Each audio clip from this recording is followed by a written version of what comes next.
예수께서 이 말씀을 하시고 제자들과 함께 기드론 시내 건너편으로 나가시니 그곳에 동산이 있는데 제자들과 함께 들어가시니라.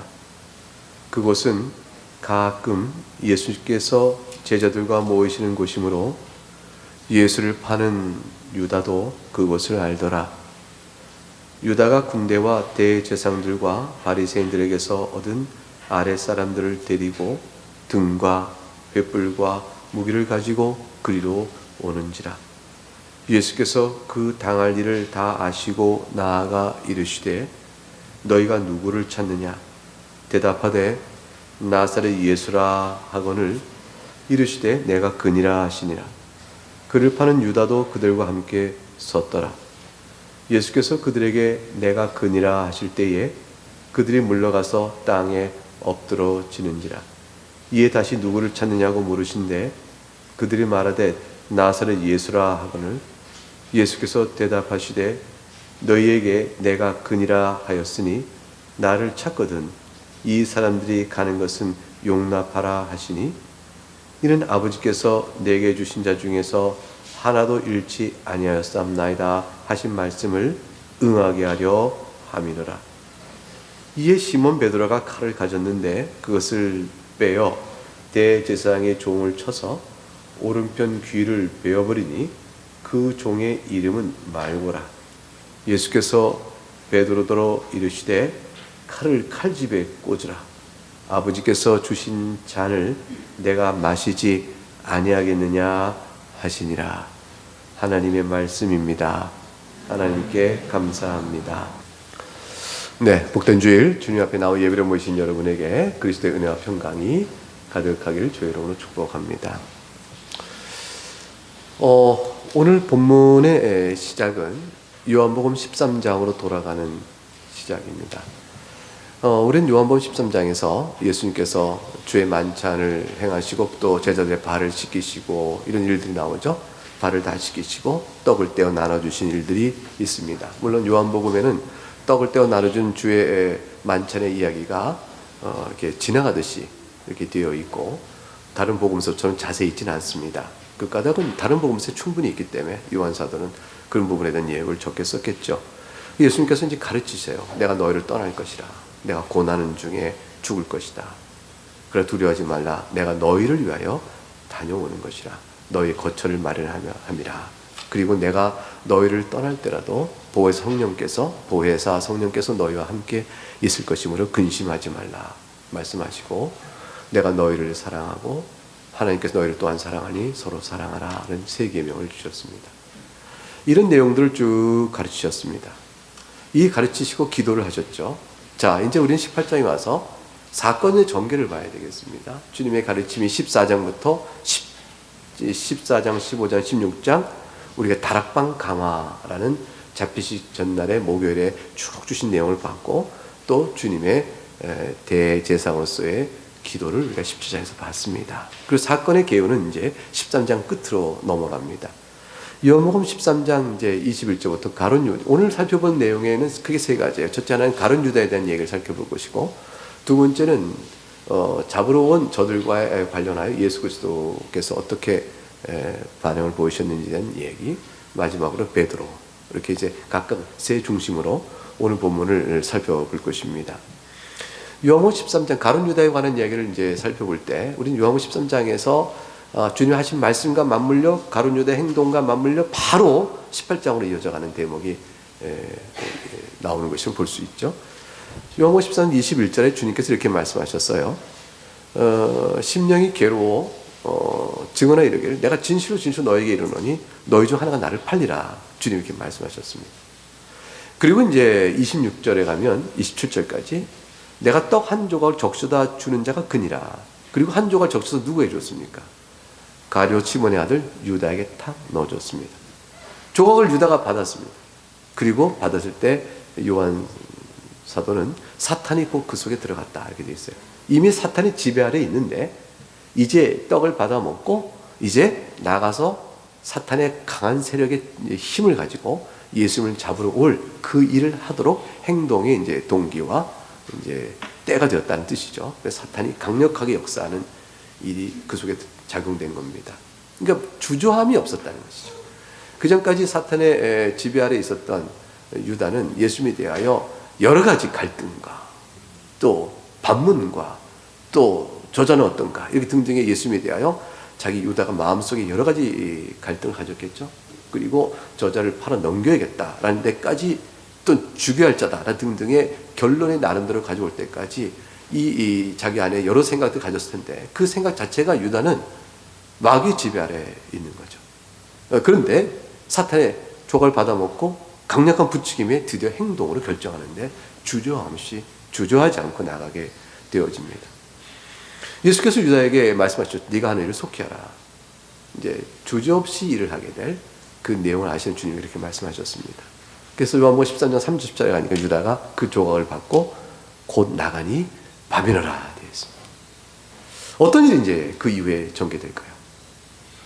이제 그것이 오늘 본문 18장 1절부터 3절에 대목이 이어지는 겁니다.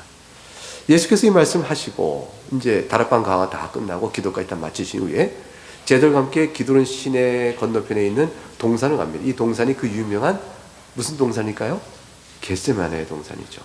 그곳으로 가셔 주님께서 기도하시는 거죠. 고난의 잔을 받는 이때쯤에 주님께서 땀방울이 피가 되도록 기도하시고 그 당하실 십자가의 죽음의 그 말할 수 없는 고통 앞에서 힘으로 성령의 힘으로 이걸 감당할 수 있기를 주 앞에 기도해 나가시는 자리가 겟세마네 동산입니다. 그런데 그곳은 이제 처음 간 곳이 아니고 예수님께서 가끔씩 제자들과 함께 기도하러 그곳에 가는 곳이었으니까 유다도 그곳을 알고 있었습니다. 유다가 그곳을 바로 다 이제 찾아온 것이죠. 그래서 3절에 보니까 군대와 대사장들과 바리새인들에게 얻은 아랫사람 데리고 등과 횃불과 무기를 가지고 그리로 왔다 되어 있습니다. 가룟 유다는 사실 모든 걸 다 버리고 예수님을 따른 제자 중에 한 사람이었죠. 자기 생업을 하면서 예수를 따라갈 수 없었잖아요. 가룟 유다도 생업 다 버린 겁니다. 베드로가 다 모든 걸 다 버리고 우리가 주를 쫓았습니다 했을 때 베드로만 그런 게 아니고 함께 우리 따르던 12명의 제자는 다 모든 걸 버리고 예수를 따른 자예요. 그럴 만한 이유가 있었겠죠. 자기 모든 걸 건 거죠. 그리고 실제로 복음을 듣고 주님께서 50명의 제자를 보내잖아요. 또 제자를 보낼 때 70명의 제자도 보내잖아요. 이 제자를 또 12명도 보냅니다. 주님 때때로 가서 복음을 전하라고 보내셔요. 보낼 때 그때 나가서 그리스도의 복음을 전했던 일을 감당하는 자 중에 하나였어요. 그러니까 유다는 적어도 배반하게 다락방 주님 잡히시기 전날까지 예수님과 항상 모든 걸 같이 했던 자죠. 우리가 능력으로 귀신을 내쫓았습니다 라고 말했던 일을 아마 경험했던 자 중에 하나일 수도 있는 것이죠. 예수님에 관한 모든 걸 잘 아는 사람이었어요. 돈꾀도 맡았어요. 돈꾀. 이게 회개를 한 거죠. 그러니까 사실은 예수님에 관하여 뭔가를 말한다면 나에게 물어라. 그러니까 가룟 유다는 성경을 쓸 만한 사람이었다는 거예요. 외적인 조건을 보게 되면 베드로 사도가 성경을 남겼듯 가룟 유다도 성경의 기록에 우리가 읽을 만한 모든 말씀의 계시를 남길 수 있는 자격 있는 사람의 외적인 형태는 가지고 있던 사람이었어요. 그런데 그는 마귀의 자식이었어요. 성경은 고사하고 마귀의 자식이었습니다. 유다가 올 때 군대와 대장과 바리새인들이 얻은 아랫사람들 상당 혼자 오지 않고 또 몇 명 오지 않고 상당한 병력을 동원합니다. 무엇이 두려웠을까? 여기 나와 있는 군대라는 것은 이제 군대 이렇게 되어 있는데 이 군대는 단의 헬라어의 군대 편제를 보게 되면 완편되면 거의 600, 700명이 되는 군대 편제예요. 근데 그걸 다 들고 오지는 않았을 거예요. 왜냐하면 곧 이제 6월절 만찬을 먹는 일이니까 신의 치안도 있고 다 그러기 때문에 그 중에 상당수의 일부 병력 왔을 테니까 아마 어떤 학자도 추정해 볼 때 100명 내지 200명은 데려오지 않았겠느냐 이렇게 생각을 하기도 합니다. 그리고 이제 성전을 지키도록 대제사장 휘하에 있는 군대까지 이제 끌고 왔던 겁니다. 때가 그때가 보름달이 뜰 때라고 얘기를 하는데 그러나 횃불 쫙 들고 잡으러 왔어요. 여기서 이제 아이러니가 있어요. 어둠인 세상에 빛으로 오신 예수님을 잡으러 횃불을 들고 어둠의 세력이 삼키러 온 겁니다. 아이러니 대조가 있죠. 평화의 사자로 오신 예수님을 잡으러 무기를 들고 달려든 겁니다. 그래서 어둠과 빛은 어둠과 빛은 여기서 묘한 대조를 쭉 이루게 되어집니다. 어둠에 삼켜지는 세상에 오신 빛. 생명을 주러 오신 분께서 죽음에 삼켜지는 순간, 이런 것들에 대한 대조가 이렇게 이 장면에서 나타납니다. 한번 생각을 좀 해볼 필요가 있죠. 왜 3년 동안이나 예수님과 동고동락하면서 지내왔던, 동결을 맡아 수고했던 이 제자인 유다는 예수님을 악의 손에 넘겨주게 되었을까? 도대체 이 자는 왜 그랬을까? 유다를 보면서 나도 또한 예수님을 배신하게 될 위험성 없을까? 라고 두려움을 혹시 성도들 가운데 느낀다면, 또는 청소년 아이들 가운데서 무서워, 가룟 유다처럼 되면 어떡해? 예수님의 제자인데 엄마 나는 가룟 유다처럼 되고 싶지 않아, 어떻게 하면 안 돼? 등등등 물어본다면 뭐라고 말을 하고 어떻게 가르쳐야 될까요? 우리 마음에 이런 질문하는 사람은 어떻게 해야 될까요? 우리는 성경을 통해서 유다가 어떤 생각으로 왜 예수 그리스도를 이렇게 배반했는지에 대한 세세한 내용은 우리 모릅니다. 성경은 자세히 설명해 주지 않기 때문이죠. 근데 하나님 그가 이제 돈을 사랑했다라는 말은 나오고 있고요. 근데 우리가 한 가지 아는 것은 유다는 예수님을 실수로 판 자가 아니에요. 유다는 계획을 세웠고 찾아갔고 단호하게 고의적으로 기획된 행동을 했습니다. 사람이 계획을 세워 의지에 따라 단호하게 할 때는 분명한 이유가 있는 것이죠. 따라서 이건 한 가지 알아요. 유다는 분명한 자기의 판단과 그 다음에 감정적 저항의식과 의지의 결단으로 계획하여 예수를 죽일 자라 결론을 내린 겁니다. 왜냐하면 대제사장에 넘긴다면 죽는 거거든요. 가룟 유다가 대제사장이나 즉 바리새인들과 뜻을 같이 했다. 그때 바리새인들의 신학과 또 그 당시 이스라엘과 로마의 관계에 대한 이해를 같이 했다. 유다도 똑같이 바리새인이 됐다, 사두개인이 됐다, 이런 뜻은 아니에요. 그건 알 수 없습니다. 가룟 유다는 나름의 철학과 나름의 사상과 나름의 정치적 이해와 그 무엇인가를 갖고 있을지 모르는데, 한 가지 우리가 알 수 있는 건 뭐냐면 예수를 죽인 사람 다 똑같은 게 있어요. 그게 뭐냐면 예수를 죽일 자라고 생각하는 자기 판단이 옳다는 생각이죠. 이거는 또 동일합니다. 가룟 유다는 자기가 옳다고 생각했어요. 그럼 예수는 뭡니까? 틀린 겁니다. 예수는 틀렸다라고 생각한 거죠. 예수가 무엇이 틀렸을까요? 예수님 무엇이 틀렸을까요? 예수님에 대한 가르침과 그의 행하신 모든 걸 우리가 알진데 그 모든 것들이 틀렸다고 말하는 그 자체로는 가룟 유다는 이미 마귀 편에 있다는 사실을 알 수가 있습니다. 결국 둘로 갈라지는 것이죠. 예수님의 제자와 예수님의 제자가 아닌 자는 누구냐? 외적으로 3년을 동고동락해도 예수님의 제자가 아닌 까닭은 뭘까? 그거 하나가 남는 거예요. 그 질문은 뭐냐면 예수님을 틀렸다고 생각하면 예수님의 제자가 아닌 거죠. 10년을 따라다녀도 예수님을 대하여 판단자로 서 있으면 예수님 제자가 아닌 거예요. 하나님을 평생 믿는다고 해도 하나님에 대한 내가 판단자로 서 있으면 하나님의 백성이 아닙니다. 성경에 대하여 성경을 매일 읽어도 성경의 말씀을 판단자로 읽으면 성경이 있는 게 아니에요. 설교를 들어도 설교 속에 담겨 선포된 그리스도의 복음에 대하여 판단자로 서 있으면 예수의 제자가 안 됩니다. 왜 그럴까요? 믿지 않기 때문에 그래요. 성경을 읽고 성경을 하나님의 말씀으로 믿어야 하는 것이고, 예수의 이름을 부르며 예수님이 옳다고 믿고 예수님이 가르침이 맞습니다 라고 믿어야 되는 것이죠. 참 제자는 믿고 따른 자요, 제자가 아닌 자는 그 사실에 대하여 판단하며 비판하거나 스스로 내가 가진 표준에 따라 옳고 그른가를 살피는 자, 이 자는 제자가 아닙니다. 신학 공부를 많이 해도요, 신학 공부 성경학자가 되었어도 판단자로 서 있는 사람은 성경 위에 있는 사람이에요. 그런 자는 신앙인이 아닌 거죠.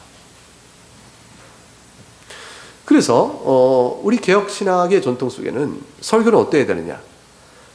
기록된 성경 말씀을 들어 선포하는 것이 된다. 성경을 들어 선포하면, 성경의 말씀에 일치된 대로 들어 선포하면 그것은 설교는 곧 하나님의 말씀이 되어집니다.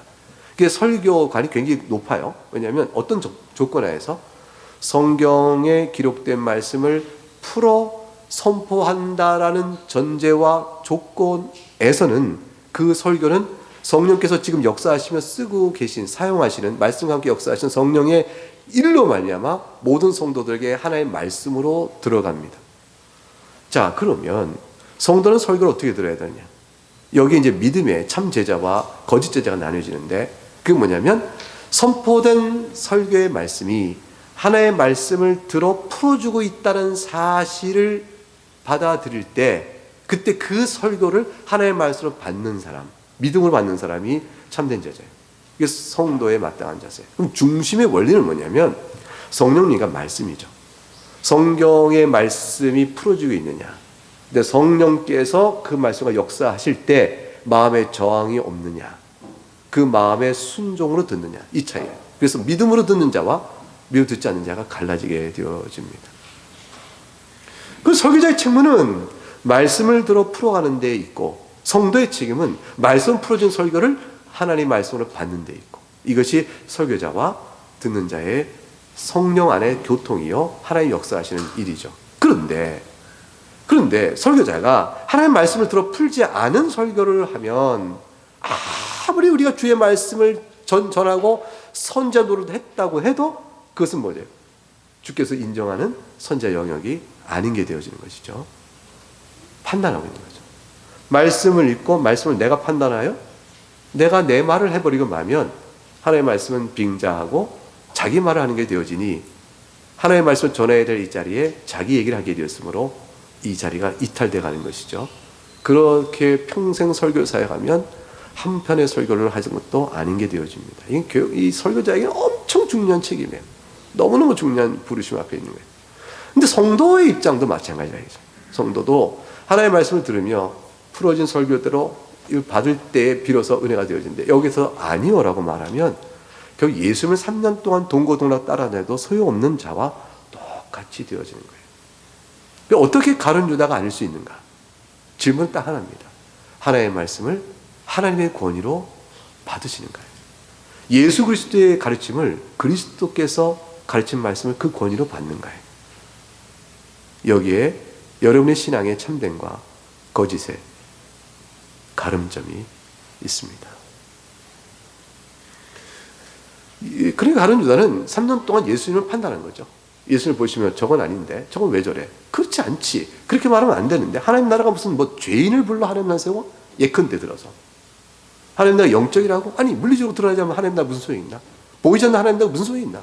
아니 로마의 제국 앞에서 이스라엘이 어떻게 되는지 말해줘야지. 다윗 시대에 오심이 그리스도인데 당신이 다윗의 후손이라면 이렇게 하는 것은 아니지. 나름대로 갖고 있는 신학과 판단들이 있었을 겁니다.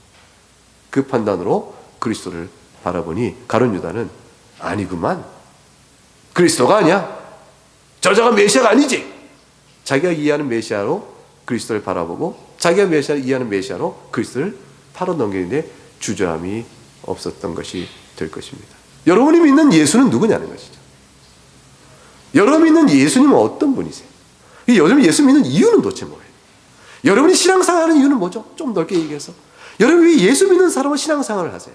무엇을 구하며 무엇으로 만족하며 무엇을 기뻐하기 위해 신앙생활을 하는 거냐, 이 질문을 던지는 거예요. 바라는 것이 무엇이고 교회인됨으로써 여러분 정말 무엇을 바라시는가, 이걸 묻는 거예요. 인생 살면서 먹고 사는 문제, 사람과의 갈등의 문제, 몸의 육체의 건강 문제, 바랄 것이 참 많아요. 우리가 슬픔과 아픔 주는 게 너무 많아요. 그리고 그 모든 것들 위에 주님이 우리를 부르신 목적, 주님이 이 땅에 오신 것은 뭐 때문에 오셨냐는 거예요. 그리고 왜 우리에게 나를 믿으라고 하신 거예요. 주님께서 왜 그렇게 말씀하실까? 그 초점과 목표와 내용이 일치하는가? 그것을 알게 더욱 힘쓰는가? 그것을 즐거워하는가? 라는 질문을 던지는 것이죠. 거기에 대해서 여러분이 여러분대로 예수를 따를 이유를 갖고 예수를 따른다면 여러분은 결국 예수를 못 따르는 사람이 돼요. 우리는 예수를 따를 이유도 성경을 통해 배워야 됩니다. 아, 예수를 따르니 이런 거구나. 예수님을 어떻게 따르나도 배워야 되고 따를 이유도 성경을 통해서 계속 배워야 되는 겁니다. 그러면 말씀 앞에 뿌리를 내리고 우리의 신앙을 버텨갈 수가 있습니다. 가룟 유다는 아주 단호했었고요. 자신의 의지로 결심하고 예수님을 배신하고 팔았기 때문에 예수님 앞에 탁 끌고 왔을 때 어떻게 그럴 수 있을 거예요. 예수님 앞에 딱 가서 랍비요 하고 이렇게 탁 입을 맞춰요. 우리 요한복음에 아무것도 없어요. 다른 공관복음에 나오죠. 찾아와서 내가 입 맞추는 자가 바로 그 자니라 이렇게 알려주고 분호를 짠 다음에 가서 태어나게 나서 예수님 다 알고 계신데 자기가 예수님을 여지껏 봤으면 3년 동안 다니면 그리고 자기에게 조각을 주면서 가서 네 일을 속히 하라 하셨으면 이미 다 아는 주님 앞에 어떻게 심장 떨림도 없나요? 가서 이렇게 선생님 이렇게 입을 맞출 수 있을까요?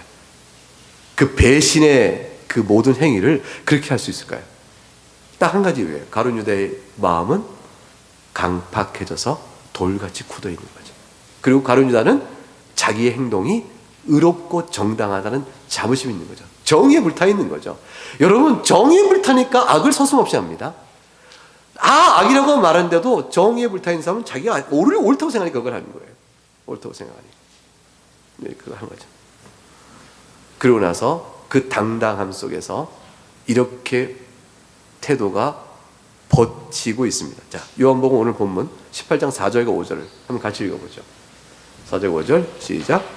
예수께서 그 당한 일을 다 아시고 나아가 이르시되 너희가 누구를 찾느냐 대답하되 나사렛 예수라 하거늘 이르시되 내가 그니라 하시니라. 그를 파는 유다도 그들과 함께 섰더라. 예수님께서 그들이 오니까 어둠 속에 숲에 있다가 오는 걸 보시고 먼저 나가셔서 자신을 드러내셨어요. 그래서 그게 이제 당한 일을 다 미리 아시고, 이 말이 참 의미가 깊어요. 뒤에 잠시 뒤에 설명해 드리겠습니다. 나아가 이르시되 너희는 누구를 찾느냐. 그러니까 나사렛 예수라 이렇게 얘기하니까 내가 그니라 그러셨습니다. 이 말을 듣고 그를 파는 유다도 어떻게 돼? 그들과 함께 섰더라. 이에 유다가 숨지 않습니다. 저게 저분이에요. 입맞춤하고 나서 얼른 싹 숨어서 더 이상 예수님은 체포하는 장면에 그걸 보기도 부끄럽고 체포하는 거 보고 자기도 섬뜩 놀라서 아니 이 사람들 왜 이러나 이런 식으로 짐짓 꾸며대고 거짓하지 않고 당당히 자기를 드러냅니다. 당신을 잡으러 왔소. 내가 이 사람들과 함께 왔소라고 유다는 자기를 드러내고 있어요. 유다는 우리는 보통 그러잖아요. 어떻게 저자예요. 선생님을 팔아넘겨도 알려주고 숨거나 또 선생님이 가서 알려주기 위해서 할 수 없이 입맞춤하고 인사를 하더라도 얼른 그런 다음에 짐짓 아닌 양 태도를 꾸미거나 아니면 고제 살짝 기회와 피해서 잡으라고 해놓고 뒤에 가 있거나 어떻게 할 수 있는 일이 있을 텐데 유다는 그러지 않습니다. 그들 앞에 당당히 섰더라. 예수님께서 너희가 누구를 잡으러 왔느냐 찾아왔느냐 해서 이렇게 물으신 다음에 내가 그니라 할 때 6절에 보면 잡으러 온 군사들이 저자라 하고 달려들었지 않았어요. 달려들지 않고 6절에 이렇게 되어 있어요. 예수께서 그들에게 내가 그니라 하실 때 그들이 어떻게 됐죠? 뒤로 물러가서 땅에 엎드려졌더라 했어요. 병력들이 딱 몰려와서 예수를 잡으러 왔고 유다가 입맞춤했습니다. 그 자리에 알아 예수님 나와서 물으셨습니다. 누굴 찾느냐? 나사렛 예수야. 내가 그니라 하니까 그니라는 순간에 목표점이 왔잖아요. 타겟이 찾아졌으니까 눈을 벌컥 뜨고 잡으라! 이렇게 달려들 텐데 그러지 않고 정반대 선생이 나타났습니다. 왜 이랬을까요? 어떻게 이런 일이 있을까요? 두 가지 점을 정도 짐작해 볼 수 있죠. 첫째는 저들의 문제요. 또 하나는 예수님의 관계된 문제죠. 아마도 하나는 이들이 상부의 지시를 받고 예수를 잡으러 왔지만 마음이 두려웠을지 몰라요. 예수를 이렇게 잡아도 되나? 근데 예수님이 그 이자가 뭐 잘못한 게 좀 있어? 끌려가면 어떻게 될 텐데? 라고 마음에 주저앉아 있을 수 있어요. 여러분은 유대인들은 배워온 게 있어요. 이게 뭐냐? 성경을 보니까 열왕기하 1장에 보게 되면 엘리야를 잡으러 아합이 사람을 보내요. 근데 엘리야를 잡으러 보낸 50부장들이 갔다가 산꼭대기에 있는 엘리야가 잡으러 왔다가 엘리야에게 나온 뭐예요? 불에 의해서 하늘에서 내려온 불로 다 태워 죽게 됩니다. 그러니까 하나님 보내신 자를 잡으러 왔다가 불살라 죽었던 과거의 기록들이 생각났다면 예수님 잡으러 가서 두려운 게 있어요. 이제 우리 불타 죽겠구나 싶은 거죠. 왜냐하면 예수님이 최소한 엘리야의 심령으로 오신 자일 거라는 소문들은 자자했거든요. 그러니까 엘리야를 잡으러 왔다 불타 죽은 과거의 사례는 예수님 잡는 일이 겁이 날 수 있죠. 병력들이. 그럴 수 있는 거죠. 그러니까 예수님이라는 것을 아는 순간 얼른 두려워서 물러설 수도 있습니다. 또 다른 이유는 보다 근본적이죠. 예수님은 함부로 범접하기 어려운 거룩함과 위엄과 권위가 있으셨어요. 예수님, 누구를 찾으러 왔느냐? 나사렛 예수로.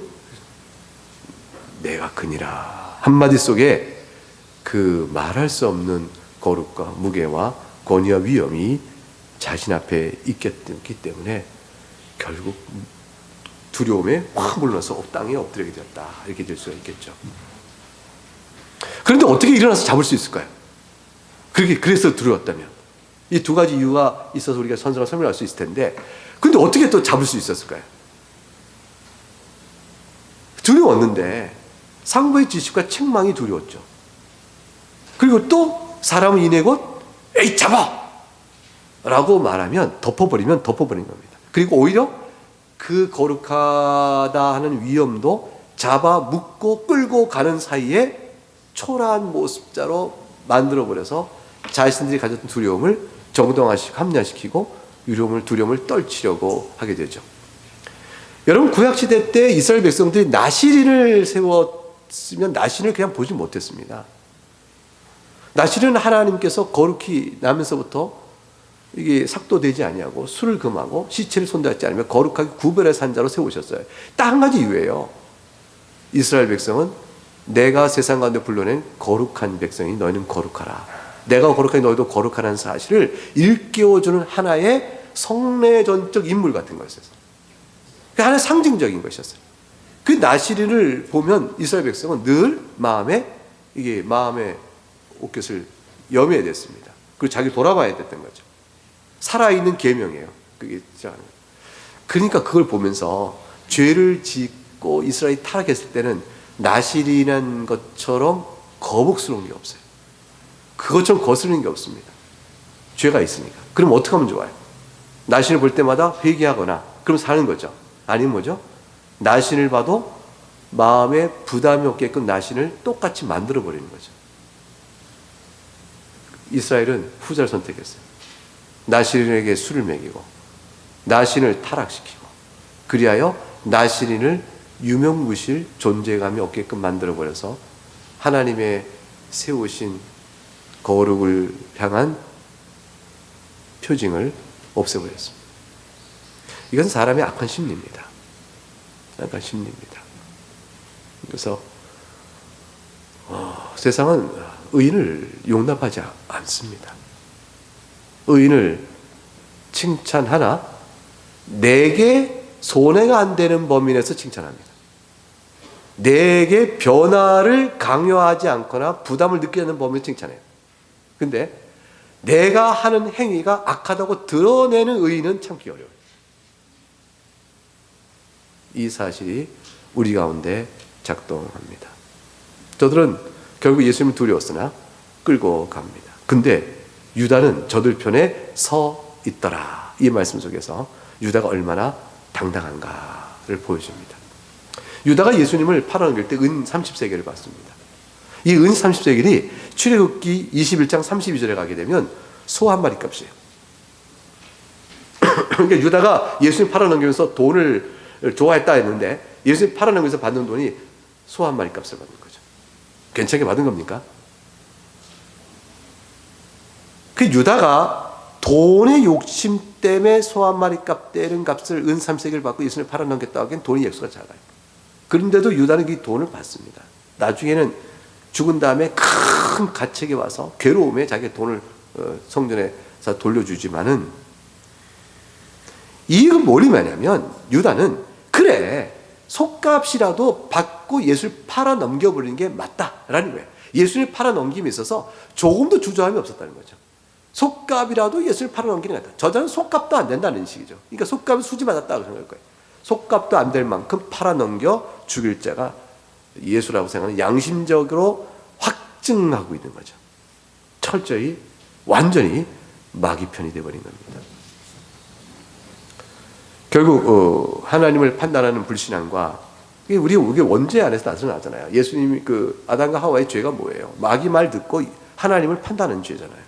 하나님 틀렸다고 결론 내리죠. 여러분, 인간이 하나님을 판단하면 하나님 옳다고 판단 내리겠어요? 틀렸다고 판단 내리겠어요? 틀렸다고 판단 내립니다.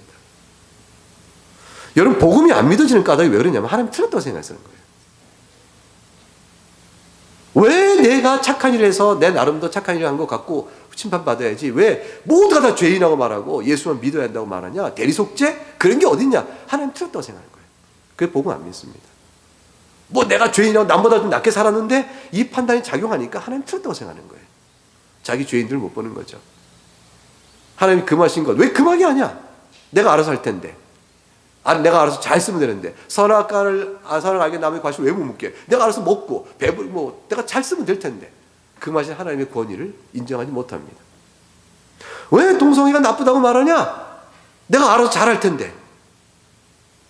하나님 금하신 권위를 인정하지 않는 거죠. 내가 알아서 잘하는데.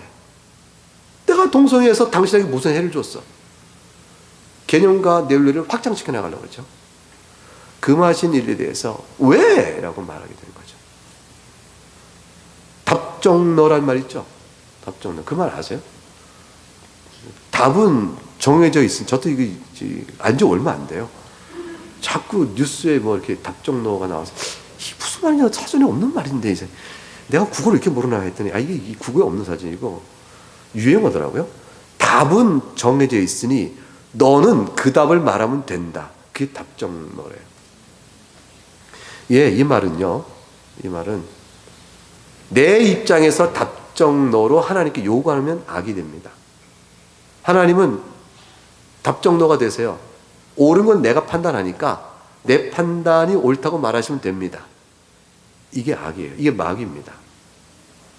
근데 신자는 뭐냐면 하나님 편에서 우리가 답정너예요. 하나님 말씀하시니 네, 옳습니다. 하나님이 정하신다면 옳습니다 하고 하나님 편에서 우리가 답정너가 되면 신자고요. 마귀 편에서 답정너가 되면 마귀가 됩니다. 신앙은 하나님은 옳습니다 라는 것이 있어요. 이런 가룟 유다의 악을 우리가 봤는데 예수님은 18장 4절에 가니까 이 상황을 맞이할 때 말씀이 이 당한 일 다 아시고 나아가서 이르셨다 했어요. 예수님은 당한 일 다 아시죠. 아시기 때문에 중요한 것은 예수님이 당하시는 고난은 다 예수님이 자발적으로 행하시는 거예요. 이게 굉장히 중요한 내용인데 예수님은 억지로 강요에 의해서 원치 않는데 십자가의 죽음의 길로 가시는 것이 아닙니다. 그게 아니고 이 모든 일이 아버지 하나님의 뜻인 줄 알고 그 아버지 하나님의 뜻을 기뻐하며 자발적으로 순종코자 그 길을 가십니다. 고난을 당하시는 예수님의 순종은 당하는 것이지만 능동적으로 당하시는 자발적 순종이에요. 이거 굉장히 중요한 신학교에서 기독론이라고 배울 때 한 학기 배울 때 중요한 개념으로 가르치는 부분이에요. 예수님께서 당하시는 고난은 예수님께서 능동적으로 당하시는 고난이니 그 고난의 순종, 수동적 순종이라 말하는 당하심을 표현한 수동적 순종이라는 것은 그러나 능동적인 순환이요 능동적인 순종이다. 이렇게 얘기하는 거죠. 굉장히 중요한 일입니다. 겟세마네 동산에서 예수님께서 이미 그 사실 이렇게 말씀하셨어요. 여러분 겟세마네 동산 기도가 주님 아시죠? 아버지요, 만일 아버지 뜻이 오면 이 잔을 내게서 옮기시옵소서. 그러나 내 원대로 하지 마시옵고 아버지의 원대로 되기를 원하나이다. 이게 바로 고난에 당하시는 능동성이에요. 기도합니다. 주님께서 아버지요, 아버지 뜻이 이 잔을 내게서 옮기시옵소서. 할 수 있겠다면 옮겨주시옵소서. 그러나 아버지 뜻이 그러하시다면 뜻이 옮기는 게 뜻이오면 할 수 있거든 옮겨주시옵소서. 그러나 내 원대로 마시고 아버지 원대로 되기를 원하나이다가 능동성이에요. 우리 기도가 그렇잖아요. 우리는 소망하고 바라는 거 있어 주님 앞에 기도하죠. 주님 이것이 필요합니다. 주님 이것을 이렇게 해주시면 감사하겠습니다. 주님 이걸 주시옵소서 라고 우리는 이렇게 주님 앞에 기도합니다. 근데 그 기도의 맨 끝에 우리는 뭐죠? 그러나 주님 이것은 우리가 바란 바 주 앞에 아뢰오는 것이나 이 모든 기도를 들으신 주님께서 주의 가장 좋은 뜻대로 내게 주실 것을 믿습니다. 그 기도 응답을 우리가 확신하는 거죠.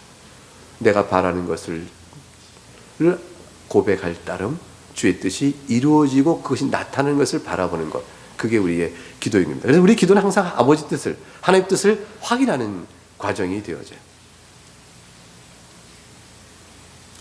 이것이 주님께서 자발적으로 고난의 순종을 들어가신 이 순종의 모습은 우리에게 어떤 적용점을 줄까요? 예수님의 기도가 그런 것처럼.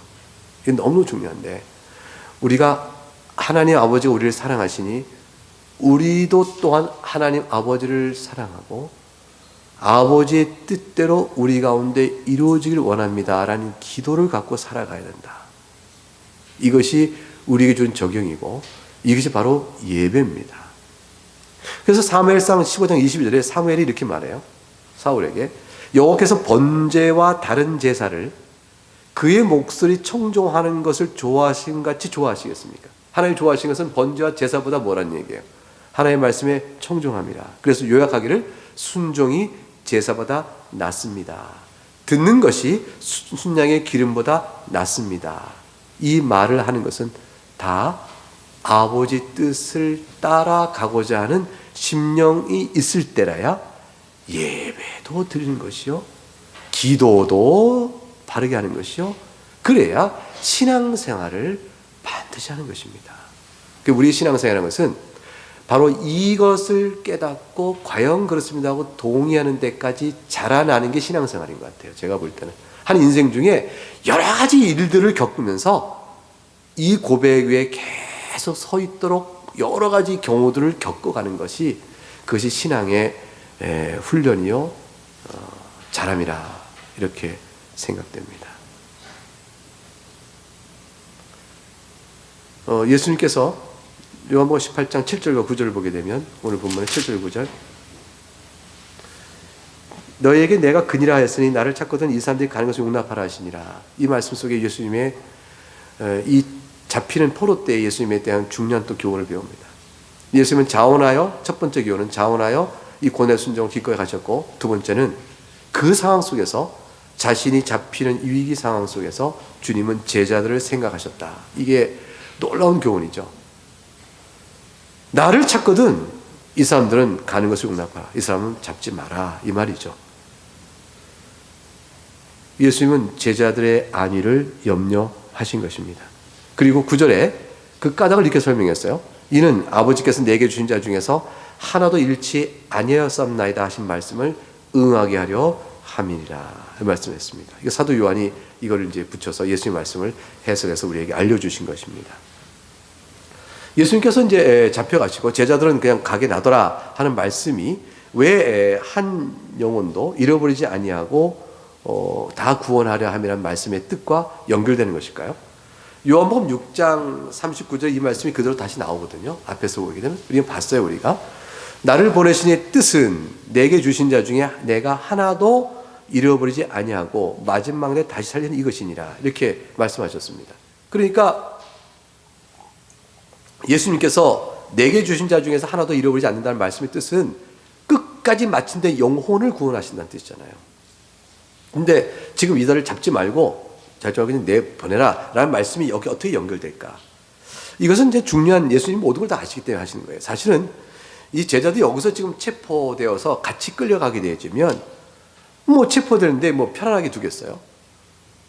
묻고 신문하고, 신문에서 말이 안 나오면 감금, 신문, 고문 이렇게 이어질 거 아니겠어요? 예수를 죽일 만한 이유를 제자들에게 찾아내려고. 너희는 말하라. 예수가 쓴 하나님이라고 했는가? 이 등등등 신성 모두의 죄를 덮어 씌우려고 그 일들이 있게 될 것이잖아요. 근데 제자들은 아직 그러한 시험을 견딜 만한 상황이 아닌 거죠. 이것을 금방 알 수 있는 게, 예수님 잡히자 베드로 혼자 따라갔다가 거기서 어떻게 돼요? 예수님을 부인해버린 상황 속에서 제자들의 상황을 알 수 있어요.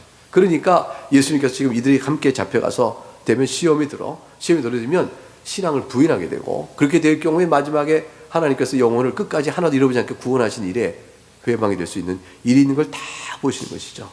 주님은 넘어져서 일어나지 못할 상황에 시험을 주지 않으세요.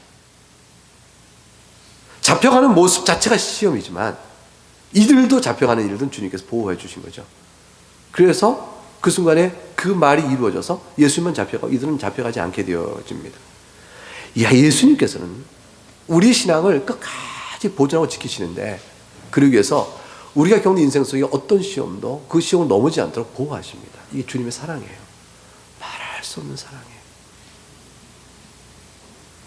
우리가 넘어져 일어나서지 못할 정도로 넘어지는 시험을 주지 않는다. 그래서 감당하지 못할 시험은 없다, 이런 성경의 말씀이 나오는 거죠. 여러분, 도르트 신경 5장 3절에 우리 안에 남아있는 죄의 잔재에 더하여, 죄의 잔재가 남아있고 세상과 사탄의 유혹 때문에, 이게 합쳐져 세 가지죠. 죄, 사탄, 세상의 유혹, 이게 다 합쳐져서 회심한 사람들이 할지라도 자기들의 힘만으로 산다면 은혜의 상태에 계속 머물러 있지 못한다 그랬어요.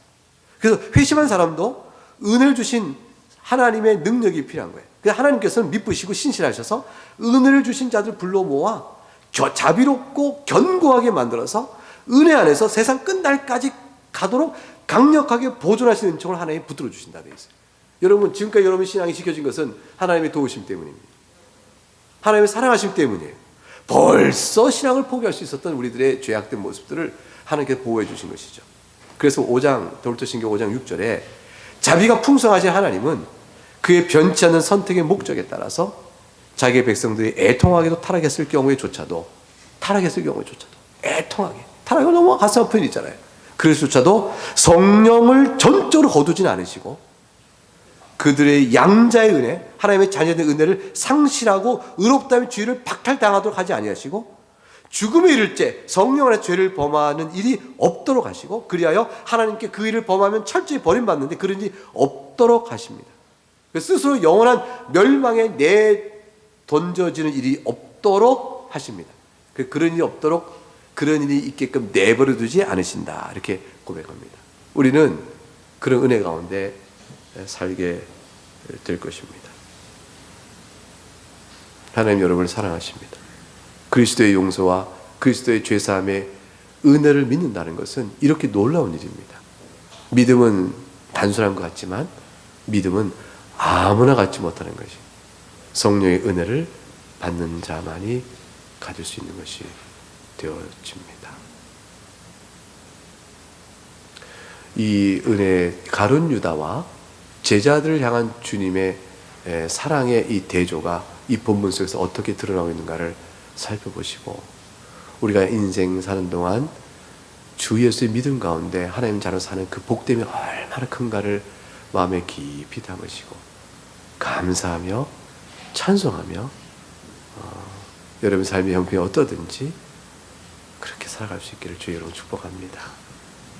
베드로 이야기는 다음 주에 이어서 설교하도록 하겠습니다. 찬송하겠습니다.